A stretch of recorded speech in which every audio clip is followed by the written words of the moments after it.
Hi, I'm Cody Telzen with Dynamic Conveyor. I'm the controls engineer here. I will walk you through a quick startup guide on this over-under box filling system. So the first thing you're going to want to do is plug the system in. So you have your power cord here. You're just going to be plugging it into 120 volts.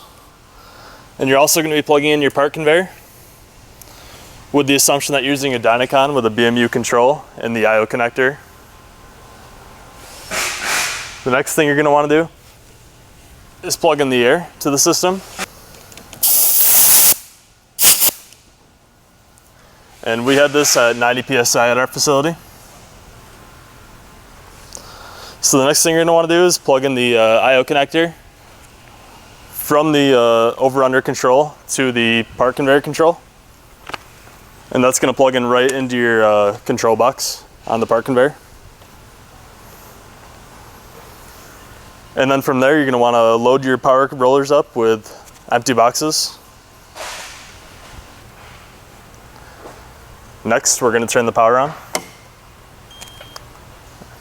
and wait for the system to start up.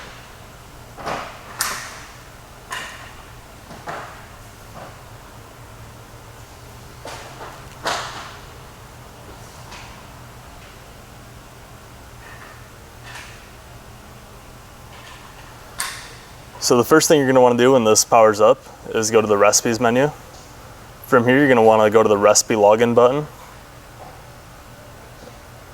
and log in with the password user1 with a capital U.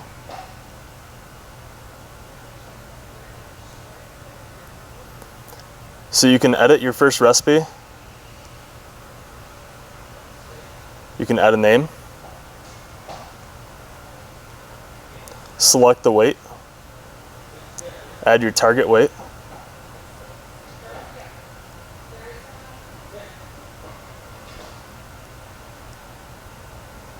add your near full percentage. This is the percentage that the part conveyor is going to go to a trickle feed when it hits that percentage of the target weight. And then add your over tolerance.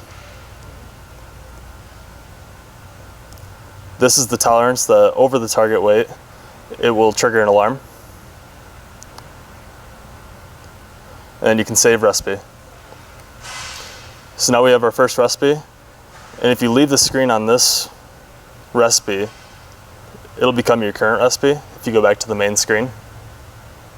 If you go back to recipes and you want to add another recipe, you can log in once again.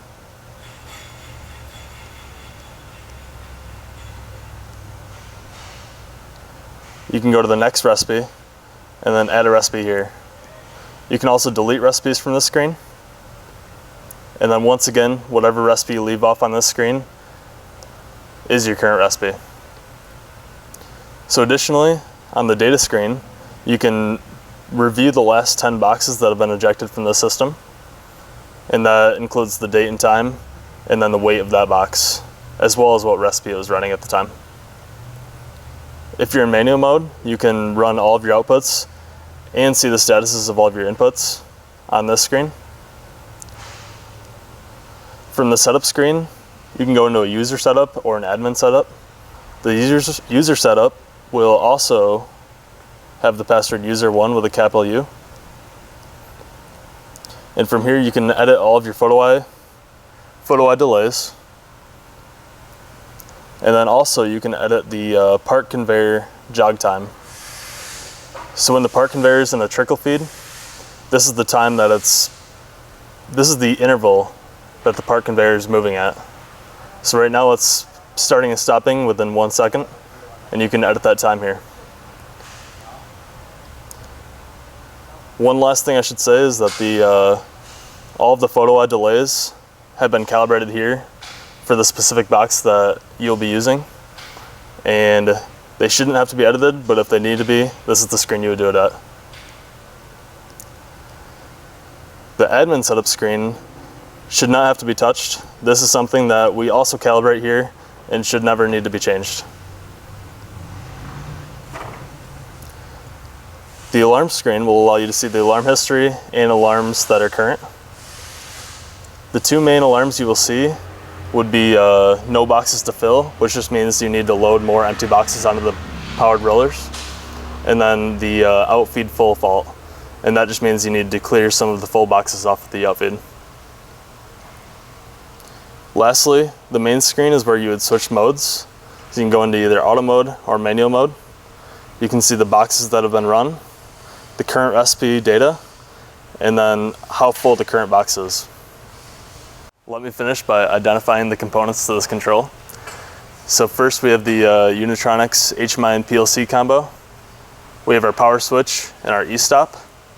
And then I can open it up to show the rest of them. Next we have our Oriental motor lift control. We have our additional inputs and outputs for the Unistream. We have our scale control, our Ethernet switch. These are our contact relays. Here's our I/O terminal blocks, our DC power supply, and our safety relay.